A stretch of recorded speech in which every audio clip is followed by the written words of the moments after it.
Hi, everyone. Welcome to Pinot and Policy, episode number 15, where we have conversations about government policy, politics, and some wine and levity mixed in.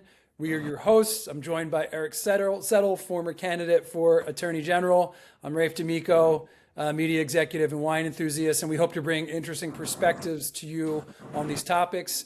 As a Boomer and Gen Xer, we look to find commonalities as we explore differences and issues together, and we hope to have civil discourse on what at times can be contentious topics so we can better understand the varying perspectives in the United States as well as the world. Eric, what are we talking about today? Well, hey, Rafe, Happy New Year, and we made it to 2026. Indeed. Although after the first week of 2026, we're not sure what the second week of 2026 is going to look like. We're going to talk about Trump astride the world. It's just a very fascinating development in world politics as what's going on in the last week, involving the removal of Nicolas Maduro from from Venezuela, and the takeover, I guess, best word to say, of Venezuela, followed by a new concept called the Monroe Doctrine, which, unlike the Monroe Doctrine that says we don't want Europeans in our hemisphere, the Monroe Doctrine says we're going to basically control our hemisphere. Who's ever there running it now is not going to be there very long. We don't want Europeans, or we don't want, let's say, large Asian countries and Eastern European / Asian companies, and maybe even Persian countries in the hemisphere.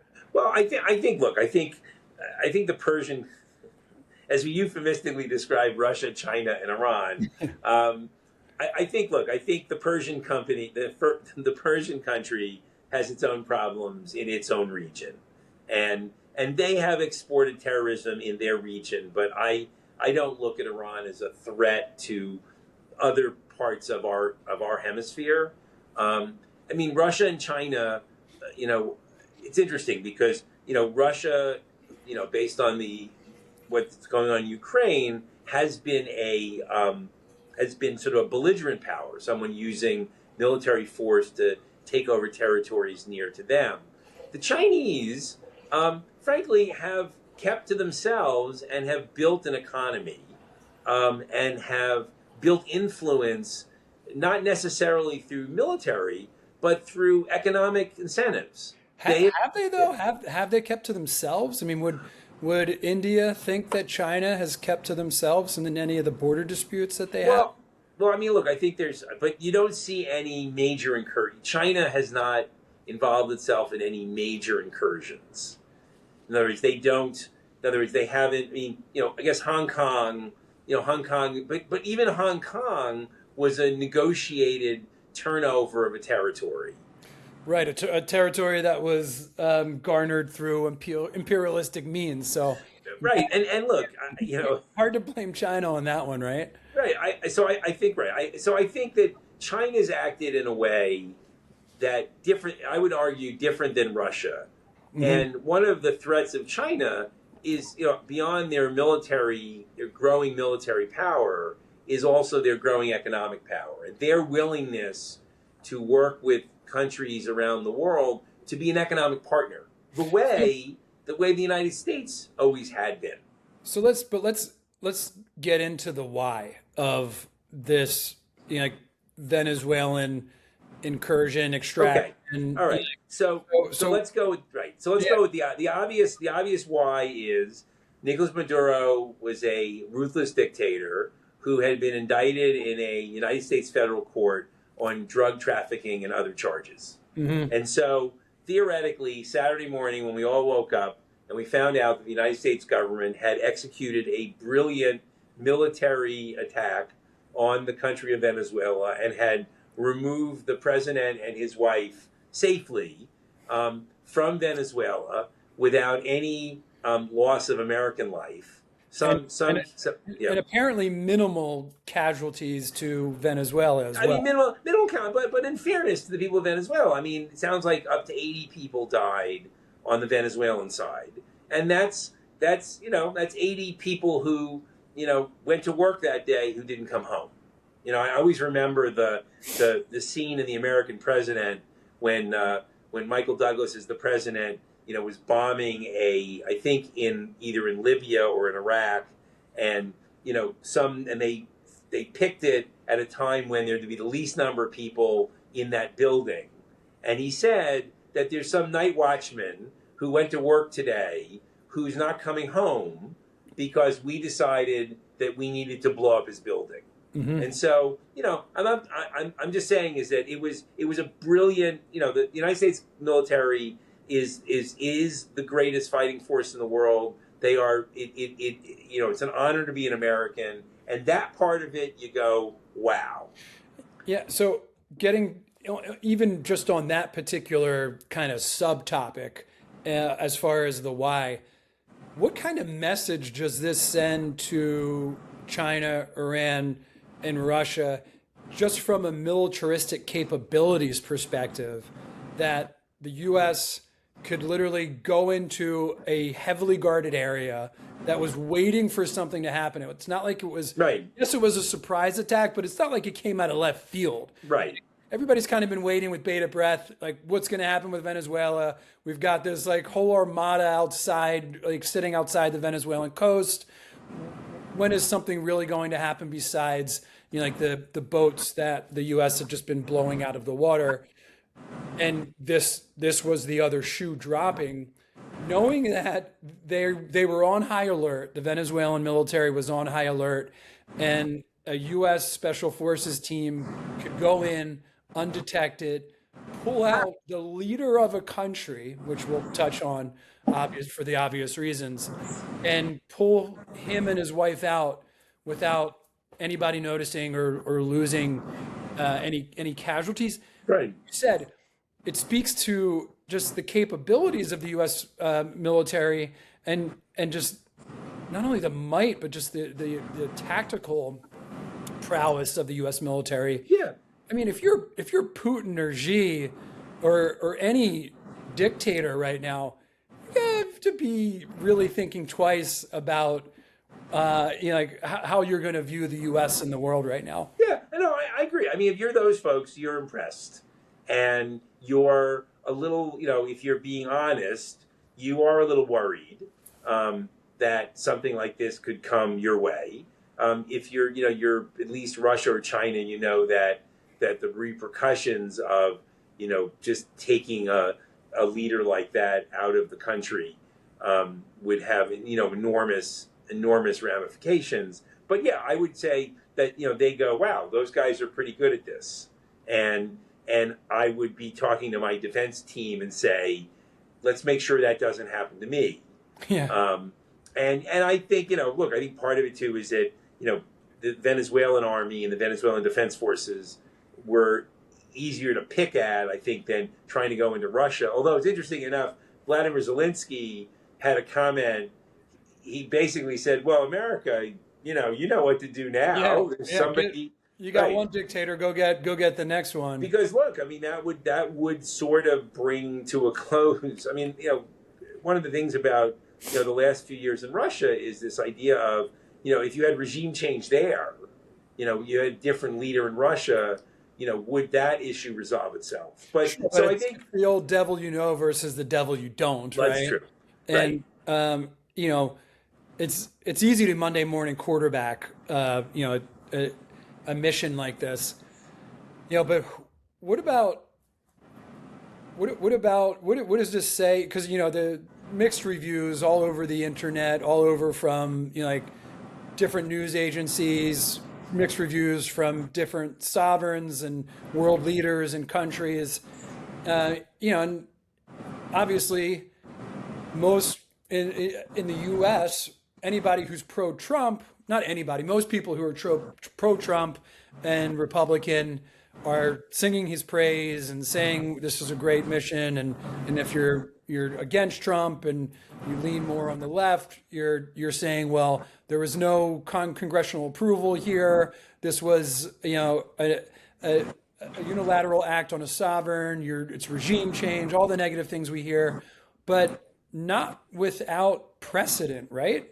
Right. So something happened like this in 1989 So there was a dictator in Panama named Manuel Noriega, who also had been indicted on drug charges in the United States. And the United States government went into Panama and basically did exactly what they did here, which is they took him, the president of Panama, out of the country and brought him back to the United States, where he faced American justice. So, and there's another part of this, which is they also had in place the opposition leader ready to step in and say, this person was not lawfully elected. He's a criminal. This is the person who's taking over. And we supported the swearing in of the new leader, which is interesting because in Argentina, I'm sorry, I keep saying Argentina. In Venezuela, you've got Mendoza Malbec on the mind. Right? I know. Well, it is Pinot and Policy, but with Venezuela, we didn't seemingly have that in place, and in some ways, what's most interesting about this. So I was saying in sequence. So you wake up Saturday morning and you go, "Wow, that's amazing." And a criminal has just been taken off the board, and he's now on his way to New York to face justice. And I think everybody goes, well, that's a good thing for the world. Okay? Now, the next set of people stop and go, but is it a good thing for us to go into other sovereign nations and take other heads of state? Because if we do that, would other people do it? The fact that maybe nobody else can doesn't necessarily make it right, but I think almost everybody feels like Maduro out of power is a good thing. Maduro out of power is a good thing, but the concern of does might make right? Well, right, and that's this theme. Stephen Miller, who's the deputy chief of staff of the White House, keeps talking about things in a way that are just, well, that's the way of the world. Iron rules. And it's like, I'm sure Stephen studied history in college. I hope. Wherever he went. He went someplace good. But it's like, that's how the world used to be run. Okay? And in the post-World War II era, that's kind of not how we've tried to build a world. And the world has generally been at peace for the last 80 years. So it's interesting you mentioned, like a post-World War II world, which we're really talking about the Cold War. And the amount of regime change that occurred during the Cold War era, especially in Latin America, whether it was the CIA or KGB or whoever was facilitating it, there were assassinations, there were coups, the idea of might making right, I don't think has ever gone away. I think maybe that's part of the issue here is like the idea of the U.S. being the beacon on a hill and having a little bit of moral integrity. That ideal has always been there, and the countries maybe strive towards it. But has the country always acted that way? No, it's like any other sovereign, it acts in its own interest to survive. And these types of things have happened since its existence, just like it has for any other country. And since their existence, I think this is just power maintaining power and making sure that other powers don't have influence in their hemisphere. And maybe as globalization unwinds, is this just regional hegemonies that are now going to be taking and then so like the second part, the second part of Saturday was the president doing a press conference at 11 o'clock where he said we now run Venezuela. And when he was asked the question, no, I'm running Venezuela. I, the president of the United States, am now running Venezuela. And that was the second wow moment of the morning. Yeah. Where you go, oh, that wasn't what they said they were doing, but I guess that is what they're doing. And, the question is, what does that mean? And immediately everyone thinks back to when Saddam Hussein was captured, okay? And we said, we're going to run Iraq. Now, in the case of Iraq, we actually did try to run Iraq. It took hundreds of thousands of troops and a whole process of basically administering Iraq. And the question is, do we want to do that again I think most Americans feel like, in the end, that's not where we want to focus our attention. Yeah, well, you had the debathification that occurred in Iraq after that, and it seems like that was a lesson that was gleaned from those events, where like the even though there's an opposition government in Venezuela, the opposition government wasn't immediately, it has not been given power yet. Maybe they will, who knows. Right. You have, instead of just completely dismantling the Maduro government, you have the vice president that was sworn in and is at least, whether she's a puppet or of Trump and the Trump administration or not, or she has a little bit of control, she's certainly playing ball and playing nice. And you're not seeing the Maduro people ripped out root and stem. I know that's fair. A lesson from Iraq. So a lot of this is obviously to be determined. And who knows what's going to happen with Venezuela? Does it stay one state? Maybe it gets divided into two states. I mean, it certainly seems with the way that country is, just the geography and topography of that country, that's very mountainous, and there's a lot of just natural borders that exist and divide population centers. And they have very different views on what they want their country to be. So who knows if that's going to play into it? It's 30 million people who have 8 million refugees that are scattered around the world because of what the Maduro regime has put them through. Right. And by the way, I watching a number of Venezuelan immigrants and folks who have fled Venezuela celebrate the end of Maduro, it feels good. It feels good. It feels like some progress was made to give a country a chance to be a successful player in the world. Right. It's the manner in which it was done that's concerning, right? I think it's right. Well, because it sends a message to other powers, to Russia as it relates to Ukraine, or frankly, some of the former Soviet republics. Yeah. So let's talk about that. What's the message being received by Russia and or China? Well, I think given the relationships between Trump and Putin and Xi, which from all intents and purposes seems to be pretty chummy, three strong leaders leading their nations. Trump, I think, admires the fact that his two frenemies have are kind of are leaders for life. Okay. Is this giving them kind of a tacit approval? Like, hey, Xi, you know what? We're going to take what's in our backyard. Eventually, we know you're going to take Taiwan. Have at it, buddy. It's all yours. Rafe, that's what bothers me most about this, which is I think it sets up Russia to reassert itself in some of the former Soviet republics, including Ukraine. Yeah. And it sets up China to take Taiwan. And it's interesting because one of the things that is obviously clear here is that a lot of this was about oil and our control of Venezuelan oil.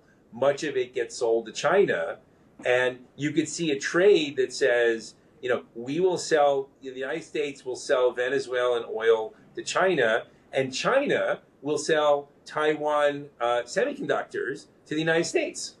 That we're going to take over Taiwan just like we took over Hong Kong. The United States is going to basically say both practically and they're going to say practically we can't fight war in Southeast Asia. We can't success. And we're going to have to just admit to the fact that China will have this ability. I mean, the United States. It's always the United States' official policy on Taiwan has always been ambiguous. I mean, even in Democratic administrations, there was always this.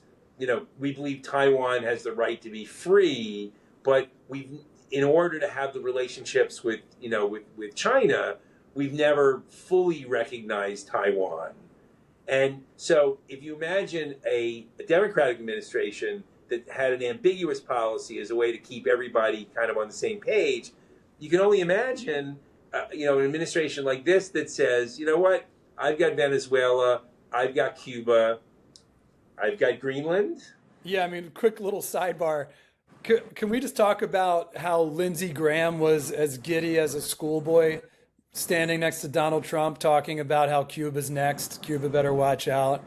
I mean, that's... But here's the thing. I mean, the truth is that Cuba has been an enemy of the United States for 70 years. I mean, a long time. Yeah. A long time, okay? And because they're, a very small country, it doesn't really matter.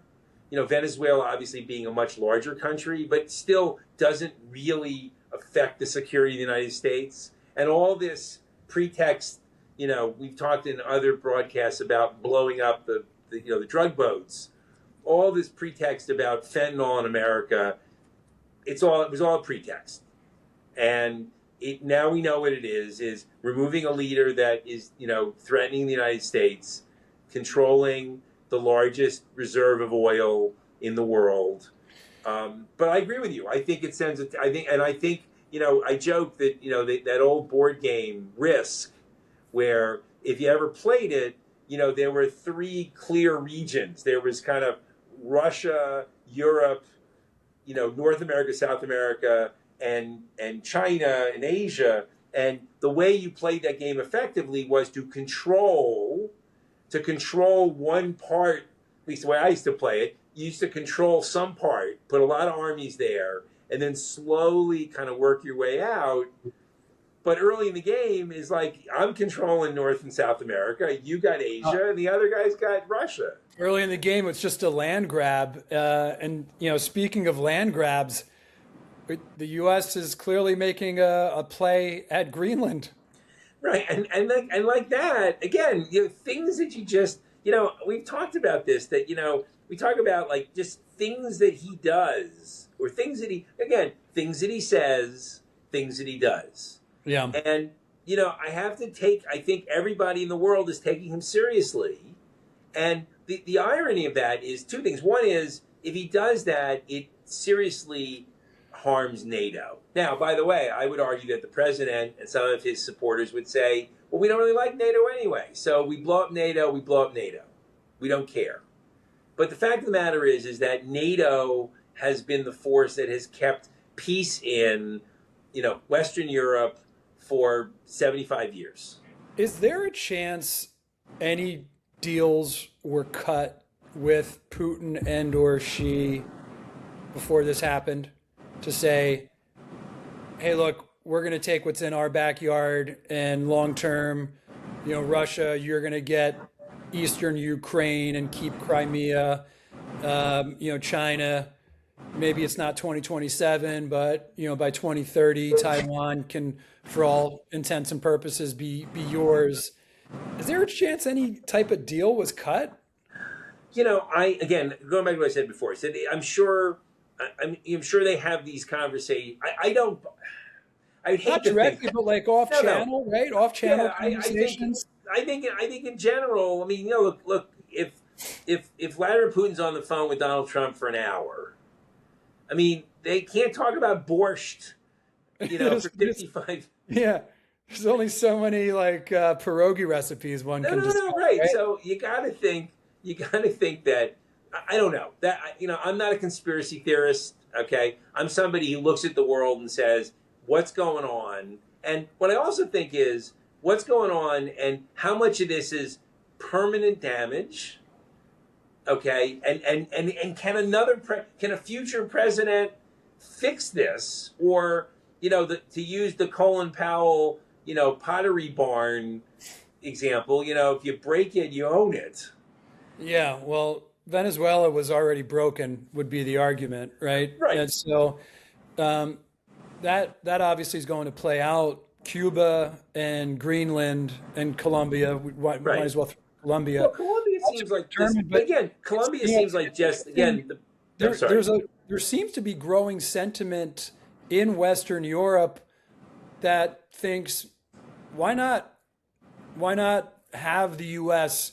with a larger, because there's already a military base, a U.S. military base in Greenland. Why not have a military base similar to the type of base that the U.S. has in Germany? Because we know everybody recognizes the strategic importance of Greenland in the Arctic, and Russia's right there, and nobody in Western Europe, very few people in Western Europe or the U.S. want Russia to have it. So why not? I think that because Denmark's not going to do it, right? right. Denmark's There's nothing not going to be able to hold the line. No, and here's the answer. The answer is, and this is kind of recent. I mean, literally today's news is there is almost nothing that Denmark won't do at the request of the United States as it relates to security in Greenland. In other words, if the United States said, "Listen, we need to, we need some more, we need more stuff up there," Denmark is not going to go, "No, it's ours. You can't do it." What the problem is, and this is the connection between Venezuela and Greenland, which is it seems like it's not necessarily about regional security as much as it's about grabbing natural resources. Yeah. So on that note, and we've certainly seen how Trump typically negotiates. He starts way on some extreme, and maybe in the hopes of landing far away from that, which was maybe his original intention anyway. So if Trump in the U.S. is looking at Greenland as saying, we want to dedicate lots of military resources there, it's going to cost a lot of money, and in exchange for those military resources, maybe there's some type of revenue profit sharing that goes on with the natural resources that are there between the U.S. and Denmark. And maybe that's ultimately where they land. Okay. But if the U.S. just came to Denmark and Trump said, "Hey, Denmark, I have this idea," I guess he believes that Denmark would reject it on face value. And he feels like, I'm doing air quotes for anybody listening, as the amazing great negotiator that he is, he thinks this is how he can ultimately get to that deal. Right, and it's interesting. You're Rafe. You're absolutely right. I mean, that's the way Donald Trump negotiates. So the answer there is, say I'm going to invade Greenland, and what comes back from it is a security agreement with Denmark and some. I mean, that would be okay. I don't think anybody objects to the idea. What I object to, what I think people object to, is this I call it toddler imperialism, which is, I want Greenland. Well, Mr. President, it doesn't belong to us. I don't care. I want Greenland. I want it now. If you've ever seen, Charlie and the Chocolate Factory, Veruca Salt has a song, "I Want It Now." And it's like, and unfortunately, we have an administration where no one is willing to say no to the president. And I just don't know how any of that plays out. And we don't know. The irony of much of what the president has done is, I think about this from the first term. Nothing really bad, permanently bad happened. And maybe nothing bad will happen here. Maybe, Maduro will go to jail. And I will tell you, optimistically, I heard, literally yesterday, that they're talking about having elections maybe in the next 30 days. Okay? And that to me sounds like a perfectly reasonable approach that says, look, temporarily, the United States is, using its military power to basically instruct the Venezuelan government how to act. But that maybe now they have a proper democracy, whatever and that they elect is. And they elect the person, the person who, again, this is part of the story this week, that the president was very miffed that we know that he was miffed that he didn't get the Nobel Peace Prize. The Nobel Peace Prize did go to the opposition leader in Venezuela, who would seem like a natural sort of successor to the Maduro regime. And the president basically, as part of that really historic press conference on Saturday, said, yeah, I don't, she's a nice lady, but I don't think she has the respect of the country. Even though, yeah, you're talking about Maria Machado. Where is yes, she? Where is she in country or out of country? she's out of country. I think she's in Spain right now. Okay. So they spirited her out of the country so she could go to Norway to pick up the prize. And I think she's somewhere in Europe. Okay. But there's also a person who was elected, she won the primary and was not allowed to be back in the nation. She was barred from running. So there was a surrogate who ran, on that ticket, and he won. And she said, and they interviewed her yesterday, she said, well, he would be an appropriate person. He won more votes. Everybody agrees. That's the other part, that everybody agrees that Maduro was not reelected. That he just so he wasn't. You're talking about a failed state that had a fraudulent leader who right. seized power, and was indicted on various crimes, and was cozying up in very serious ways to clear U.S. enemies, whether right. that was Russia, China, and or Iran. Obviously, like you said in the beginning, lots of pros, but what concerns people is the way that it was done and what's next. I mean, this all kind of plays into that madman strategy of, Donald Trump is capable of anything. Who knows what's next? And is that something that he and the administration used to their advantage, where previous U.S. administrations and regimes, maybe they felt like they were pushovers and could, there wasn't as much of a fear factor. And I'm not saying those things are negative or positive, just stating what a lot of people, what the world perception was.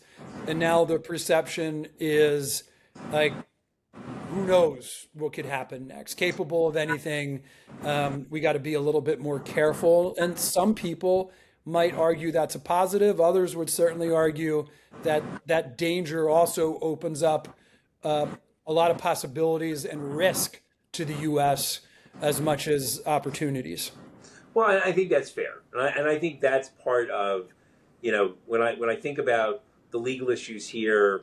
Look, it relates, should this whole concept about if you're going to declare war on a country, you need to go to Congress, okay? And the reason you do that, the reason that's in the Constitution is in pre-America, European, pre-America Europe, people went to war because the king said, I would like to take this country, and an army was sent. Okay, what the American system said is, look, declaring war is the authority of the Congress, and that way at least the people the people's representatives has some input into starting a war. And yes, yeah, I mean, it's. I think we could do an entire episode on the pros and cons of that. And I mean, there's certainly plenty of other U.S. presidents that have violated that part of the Constitution. I would say that, but I got a question. I have a question Yeah. for you on that note, which Yeah. makes me think of an interesting counterfactual. If the same thing had been done during the Obama administration, how do you think people would have responded if this was Obama doing it? Without saying, well, Obama wouldn't do that. No, I understand. No, I understand. Or Biden. Let's go, or Obama. I mean, the answer is say Obama or so Biden, here's the but I thing. feel So like- here's the thing. I feel So like every Obama time has even more equity with the U.S. population than Okay, than that's Biden. fair. Okay, so here's what I think. I think that there is whenever an American president engages military action without using the formal, Article 2 declaration of war, there's criticism. Okay, there's criticism generally from the other side, and yes, they would say he's getting us into this war. I think part of it is that how Donald Trump operates and how he speaks and what he says makes people more nervous. Mm-hmm. And I think that's part. I think when presidents come to the American people and say, "Here's what I'm going to do." So, for example, like the night he gave the speech right before Christmas about how things are great, a lot of people thought that was going to be a speech about Venezuela, okay, and say, "Listen, we've got this problem, we've got this dictator. We need, we need to we need to do something about it. There's a reason why I've sent." Hundreds of the biggest buildup of military in the Caribbean, probably ever. And to explain to the American people, here's what I'm doing, here's why I want to do it, and here's what I'm going to do. And again, I'm not saying he has to give away operational details, but just, make people understand. People sitting around their TV sets going, okay, I get this. And this president, other than sending out a Truth Social post, which I find so fascinating, that essentially the official communication system of the United States of America now is a privately owned social media platform, majority owned by the President of the United States. It is fascinating. It is just fascinating. Like, it's like that's where the news comes. Or at least breaks. That's where the news breaks. So I think there's a little bit. I also think, it's interesting because I was thinking about this the other day. One of the big problems we have as a society is our divided media and the sort of the silos. Right. And I was thinking about today that the difference between the silos that we have now and is that, like, with President Biden, when President Biden did something bad, okay, CNN would say, this is bad. Fox obviously says, this is horrible. All CNN, all the time. Always horrible all the time. CNN would say, hey, that's not a good thing to do. MS Now rename MS Now. MS Now would also probably say things like, well, we don't think it's a great idea, but maybe there's a justification for it. Right, there'd be a little bit of defending. Yeah, the problem is that with President Trump, Fox is always supportive, 100% of the time. Right. And the other networks are left to go, well, is this a good thing or not a good thing? And look, I think when watching the coverage. But I think we need to recognize there's a difference between reporting facts and what happened versus giving an opinion on what happened. And there is a lot more opinion these days than just fact-based reporting, and we should recognize the difference between the two. And even in the fact-based reporting, there can be bias that is presented depending on how those facts are reported and what the context is. Right. I do find it actually kind of funny that before he did the 11:30 press conference, he went on Saturday Fox and Friends to have a kind of a chummy phone conversation with the host to say, hey, just want to let you know what's going on. But no, and look, I think that's part of the problem. And I think, I'll pivot to something that was yesterday, January 6th. In other words, the 5th anniversary of the attempt to stop the changing over the election in 2020. And Capitol coup. The Capitol coup. And what's fascinating about this is, the inability to sort of agree on facts anymore. Sure. In other words, the fact of the matter is that the president was unhappy. The president was unhappy that, he felt like he'd lost the election. The president was pressuring the vice president to not allow the count to take place. And an angry mob that was motivated by all the president had said before and on that day went to the Capitol and stormed the Capitol. Okay? And if the brave police of the Capitol Police hadn't done as good a job, it could have been a even more horrible day than it was. But that's the fact that happened. Now you could say, that well, I felt like the election was stolen, okay, and so I understand why those people went, but you can't say. Let's pretend the election was stolen does that mean the next response should be storm the Capitol? Right. I mean, that's that. So, and then I think that's part of, I mean, and that's the struggle as we kind of move forward as a country, is trying to get to a place where we can disagree on how on issues. We can disagree on policies. Everyone doesn't have to agree, but it's like things that are true or not true.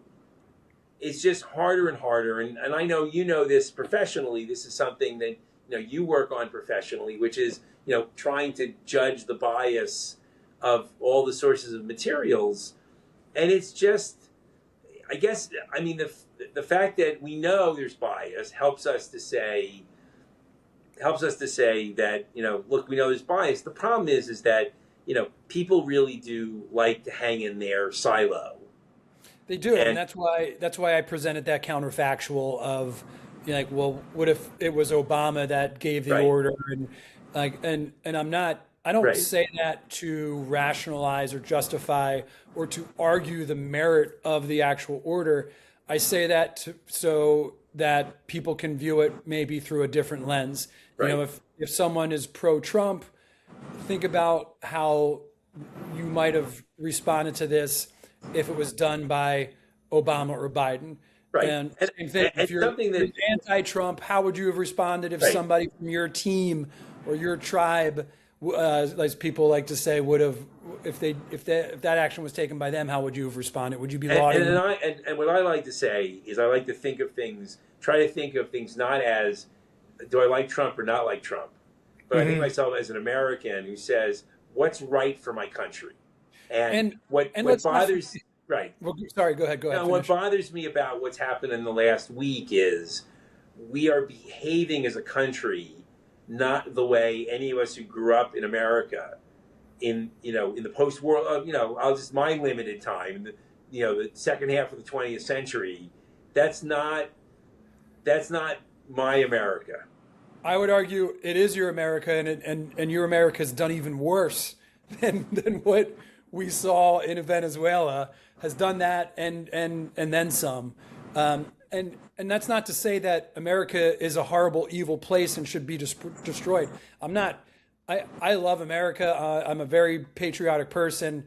I just think we also have to be realistic about how ruthless a country or an empire needs to be to protect itself, to protect its people, to retain its power, for better or worse.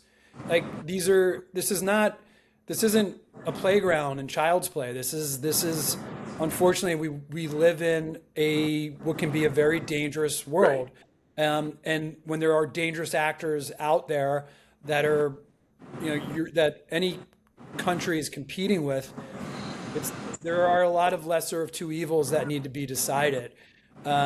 So this, and on that note, I think it's always worth reminding ourselves that we never know the conversations that are being had behind closed doors as to why this and other missions or other decisions are made, what other considerations are part of the decision-making process as far as what's going on with Russia, China, the world writ large. I mean, we're privy to maybe 2% of what's actually going on.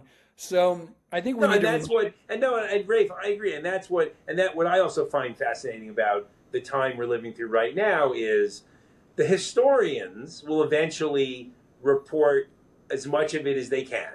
In other words, they will look back on this time period and we'll understand, why things were done. And I'm concerned that we're going to look back on this time period. We're going to go, wow, that wasn't one of our great moments as a country in the world. And it's a bit cliched or maybe a trope. Like everybody loves to say, like, oh, you want to be on the right side of history, or we're on the wrong side of history with this one. And like it's hard to think about what is the right or wrong side of history until you have a lot of time that goes by to really consider counterfactuals. And counterfactuals are exactly that. You never really know what would have happened if an event did or did not take place. Right. So yeah, we shall see. Never a dull moment, to say the least. I mean, the year was certainly kicked off with With a a lot bang. of drama. Yeah, with a bang. We didn't even touch what's going on in Iran, and like with the protests and civil unrest that's going on there. We can maybe talk about that on our next episode. But always a pleasure, Eric. And just let's remind our viewers, you can get our podcasts anywhere, tune into YouTube, Spotify. Please like and follow the show, and thanks for listening. And Rafe, wish Rafe, you and your family a happy and healthy 2026, and look forward to talking to you soon. Thanks, buddy. You too, Eric. Take care. Bye-bye.